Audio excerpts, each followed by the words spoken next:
Hello guys, welcome to Sapura classes.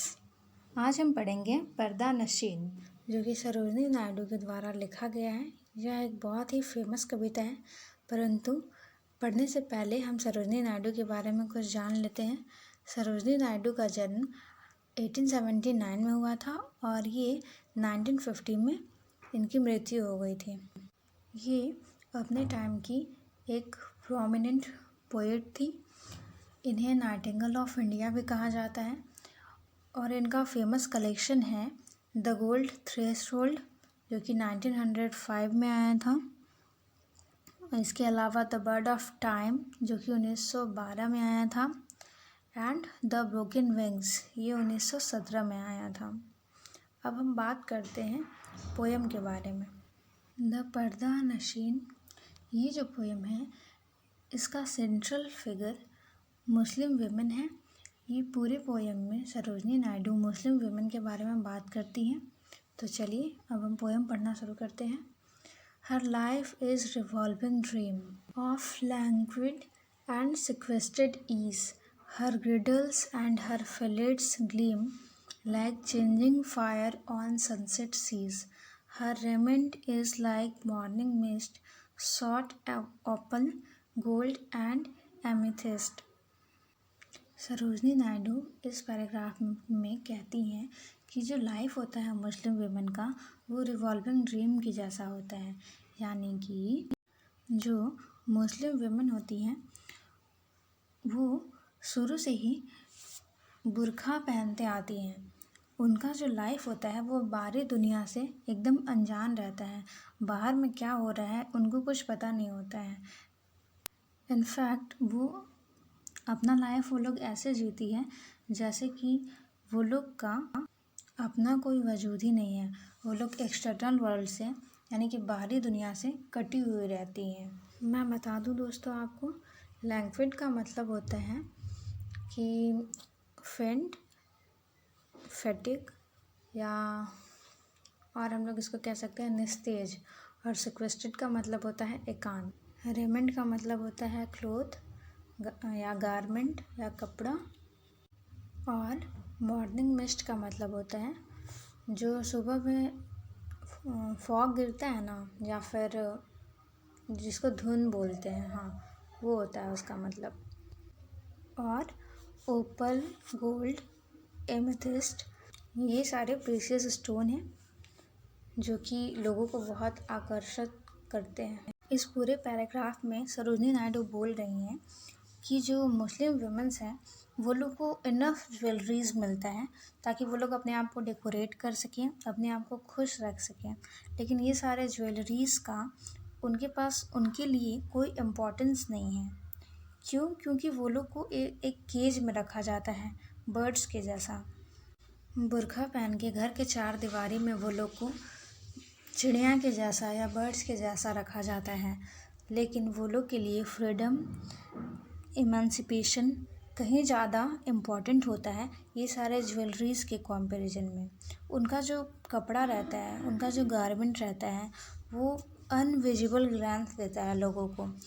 उनका जो पहनावा है वो सबको बहुत आकर्षित करता है। मतलब कि कॉमन पीपल को बाहर से देखने में ऐसा लगता है कि जो मुस्लिम वुमेन्स है वो लोग बहुत खुश हैं, वो लोग को बहुत खुश रखा जा रहा है, बहुत सारा ज्वेलरीज दिया जा रहा है, वो लोग अपने लाइफ में बहुत खुश है। लेकिन एक्चुअली वो लोग खुश रहती नहीं हैं। ये सारा जो वो लोग का गारमेंट है, ये सारा जो गहना है, वो लोग का अनविजिबल पिक्चर देता है जिससे कि बाहरी लोग अनजान होता है। वो लोग का जो हैप्पीनेस है, वो लोग का जो रियल सिचुएशन है, वो मॉर्निंग मिस्ट के जैसा है। यानी कि जैसे मॉर्निंग मिस्ट क्या होता है, मॉर्निंग मिस्ट धुंध होता है या फॉग होता है। तो फॉग क्या करता है कि जो हमारा नेचुरल एनवायरनमेंट होता है उसमें वो एक फेक इमेज क्रिएट कर देता है। उसी तरह से जो वो लोग का पहनावा होता है वो लोग का रियल पिक्चर नहीं देखने देता है। बाहरी दुनिया उनकी रियल पोजीशन से, उनके रियल पिक्चर से अनजान होते हैं। कहने के लिए तो वो लोग बहुत सारा गारमेंट, बहुत सारा गहना पहनती है, लेकिन इससे केवल वो दूसरों को, बाहरी सोसाइटी को अपने रियल सिचुएशन से, अपने रियल पोजीशन से अनजान रखती हैं। अब हम बात करते हैं सेकंड पैराग्राफ के बारे में। From thieving light of eyes impure, from coveting sun or wind's cares, her days are guarded and secure behind her carven lattices, like jewels in a turbaned crest, like secrets in a lover's breast। इस paragraph में poet पर्दा system का support करती हैं। वो कहती हैं कि ये जो पर्दा सिस्टम है, ये जो बुर्का वाला सिस्टम है, वो मुस्लिम वुमेन को प्रोटेक्ट करते हैं बुरे आइज से, इम्प्योर आइज से लोगों को बचाता है, मुस्लिम वुमेन्स को बचाता है। साथ ही साथ ये तेज़ धूप से भी बचाता है और तेज़ हवा से भी बचाता है। सरोजनी नायडू आगे कहती हैं कि मुस्लिम वुमेन का जो दिन होता है, उनका जो जीवन होता है, वो चार दीवारी के अंदर गार्डेड रहता है, चार दीवार के अंदर सिक्योर रहता है। बिहाइंड हर कार्वन लेटिस, मतलब कि वो लोग एक केव में बर्ड्स के जैसा रहती है, चार दीवार के अंदर एक जाल में रहती है। लाइक ज्वेलर्स इन टर्बेंट क्रेस्ट, लाइक सीक्रेट्स इन अ लवर्स ब्रेस्ट, वो लोग को घर में ऐसे रखा जाता है जैसे कि किसी ज्वेलर्स को, किसी ज्वेलरी को टर्बेंट क्रेस्ट में रखा जाता है, ताकि कोई उसको ले करके ना चला जाए, ताकि वो सेफ रहे। और जैसे कि सीक्रेट्स होते हैं, कोई अपना सीक्रेट्स रिवील नहीं करता है, उसके जैसा। In short, we can say that Muslim women are kept in four walls, like jewels in turban crest and like secrets in lover's breast। अब हम थर्ड पैराग्राफ को पढ़ते हैं। But thou no hand unsanctioned dares unveil the mysteries of her grace. Time lift the curtain unawares, and sorrow looks into her face. Who shall prevent the subtle ears, or shield a woman's eye from tears? Last paragraph में सरोजनी नायडू कहती हैं कि जो मुस्लिम women's का life होता है, finally वो एक कैथार्टिक पोजीशन पे पहुंच जाता है, जहाँ पर वो लोग को लाइफ के एंड में कुछ भी नहीं मिलता है। उनका जो ब्यूटी होता है, उनका जो चार्म्स होता है, उनका जो ग्रेस होता है, वो सारा डिसअपीयर होने लगता है टाइम्स के कारण, एजिंग के कारण।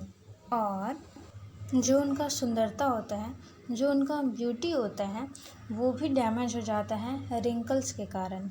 मतलब कि जो एजिंग है वो हावी होने लगता है।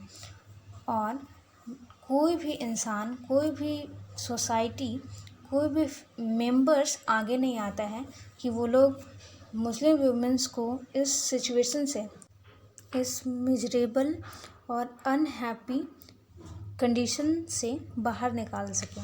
और लास्ट का जो लाइन है, उस दो लाइन्स में जो पोएट है वो क्वेश्चन करती है रीडर्स से कि कौन आगे आएगा जो वुमेन्स को इस सिचुएशन से बाहर निकाल पाएगा। वो कहती हैं, who shall prevent the subtle years और shield a woman's eyes from tears. और इसी के साथ ये पोएम समाप्त होता है। फिर मिलते हैं नए वीडियो के साथ। Thank you. If you like the video, please like, share and subscribe with your friends, and do not forget to press the bell icon to get the latest notification